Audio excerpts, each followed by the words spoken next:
ఏదైనా ఒక ప్రాజెక్ట్ చేపట్టినప్పుడు ఫస్ట్ ఐడెంటిఫికేషన్ ఆఫ్ బెనిఫిషరీస్, ఎవరైతే నష్టపోతున్నటువంటి కుటుంబాలు ఉన్నాయో వారిని గుర్తించాలి, వారందరినీ కూడా గుర్తించాలి. 2013 భూసేకరణ చట్టం ఇంకో మాట ఏం చెప్తుందంటే, అది పట్టా భూమి అయినా ప్రభుత్వ భూమి అయినా, అది అసైన్డ్ భూమి అయినా, అది ఎంక్రోచర్స్ ఉన్నా, మీరు అక్కడ బతుకుతే చాలు, అక్కడ ఉపాధి పొందితే చాలు, అందరికీ సమానమైన హక్కులు ఉంటాయి అని భూసేకరణ చట్టం చెప్పింది.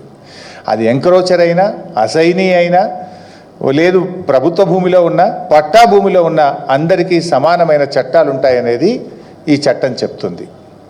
అయితే ఏం చేయాలి వీళ్ళు? ఫస్ట్ వాళ్ళను ఎన్యూమరేషన్ జరగాలి. ఎన్యూమరేషన్ జరిగి పిఎన్ నోటిఫికేషన్ 60 రోజుల టైం ఇస్తూ ప్రముఖ దినపత్రికల్లో నోటిఫికేషన్ ఇవ్వాలి. Family wise, structure wise notification ఇవ్వాలి. 60 రోజులు నోటిఫికేషన్ ఇచ్చి 60 రోజుల్లో అబ్జెక్షన్స్ కాల్ఫర్ చేస్తారు. ఆ వచ్చిన అబ్జెక్షన్స్ అన్నీ కూడా పరిగణలోకి తీసుకొని ఆ భూసేకరణ అధికారి దెన్ వాటన్నిటిని కూడా సార్ట్అవుట్ చేసి మరొక 30 రోజుల సమయాన్ని ఇస్తూ పీడీ నోటిఫికేషన్ ఇవ్వాలి. సో పిఎన్, పీడీ 2 నోటిఫికేషన్లు అయిపోయిన తర్వాత అన్ని అబ్జెక్షన్స్ను, వాళ్ళకున్న అనుమానాలను నివృత్తి చేసి అబ్జెక్షన్స్ అన్నీ కూడా సార్ట్అవుట్ చేసిన తర్వాత then they have to start the process. కానీ ఇక్కడ అసలు పిఎన్ వచ్చిందా? అసలు బెనిఫిషియరీ నోటిఫికేషన్ అయిందా? అసలు డిపిఆర్ వచ్చిందా? డిపిఆర్ లేదు, బెనిఫిషరీని గుర్తించలేదు, ఎన్యూమరేషన్ జరగలేదు, పిఎన్ నోటిఫికేషన్ రాలేదు, పీడీ రాలేదు, పేదల ఇండ్లు కూలగొట్టేసిండ్రు, తీసుకుపోయి డబుల్ బెడ్రూమ్లో వాడేసిండ్రు. వాస్తవానికి చట్టం ఏం చెప్తుంది? ఇది మన రాష్ట్రంలో మేము అమలు చేశాం. కేసీఆర్ గారి నాయకత్వంలో మల్లన్న సాగర్లో కావచ్చు, కొండపోచమ్మ సాగర్లో కావచ్చు, పాలమూరు ఎత్తిపోతల పథకంలో కావచ్చు, సీతారామాలో కావచ్చు, అనేక ప్రాజెక్టులలో మన రాష్ట్రంలో అమలు చేసి ఉన్నాం. ఏం చేయాల్సి ఉంటుంది ఈ చట్ట ప్రకారంగా? First PN, take the objections and sort it out, then go for PD, take the objections and sort it out. PN, PD అయిన తర్వాత వాళ్ళు ఉంటున్నటువంటి స్ట్రక్చర్, అది గుడిసెనా, గూనె పెంకల ఇల్లా, అది పక్కా ఇల్లా, ఏదైనా కూడా ఆ ఇంటికి R&B లేదా పంచాయతీరాజ్ అధికారులు వెళ్ళి ఆ పాత ఇంటికి ఎంత వాల్యూ ఉంటుందో వాల్యుయేషన్ చేస్తారు. వాల్యుయేషన్ చేసి డిప్రిసియేషన్ కూడా, ఒకవేళ పాత స్ట్రక్చర్ అయితే డిప్రిసియేషన్ తీసేసి దాని నెట్ వాల్యూకు రెండంతల డబ్బును ఆ ఇంటి యజమానికి ఇవ్వాలి. ఇది జరిగిందా మన దగ్గర? నో. పాత ఇంటికి ఇంజనీర్లు ఎస్టిమేట్ చేసి డిప్రిషియేషన్ తీసేసి నెట్ వాల్యూ మీద రెండంతల డబ్బు ఆ ఇంటి యజమానికి ఇవ్వాలి. This is number 1. Number 2, wage loss. అంటే వాళ్ళు ఉపాధి కోల్పోతారు. నిజంగా మూసీలో ఎవరి ఇండ్లు పోయినా ఎక్కువ ఎవరికి పోతున్నాయి ఈ నిమిషానికి?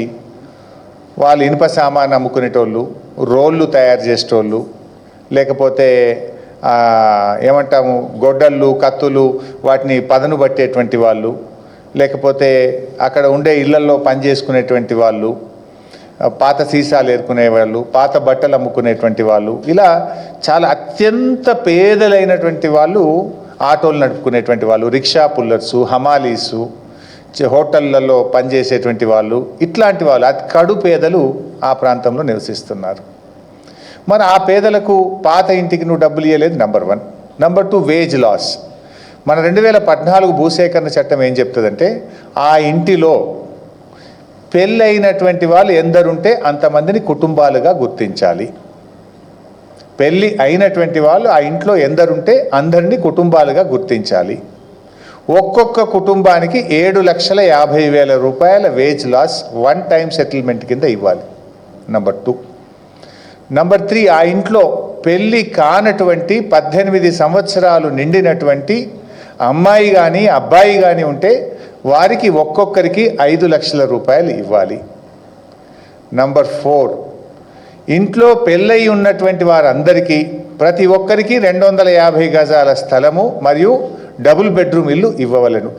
డబుల్ బెడ్రూమ్ ఇళ్లతో పాటు ఆ ఇంటికి నల్లా connection, current connection, drainage, roads, hospital, ANM sub centre, post office, అన్ని దేవాలయము, చర్చు, మసీద్, అన్ని వసతులతో కూడినటువంటి కాలనీని యాజ్ ఇట్ ఈజ్గా నిర్మించి ఇవ్వాలి.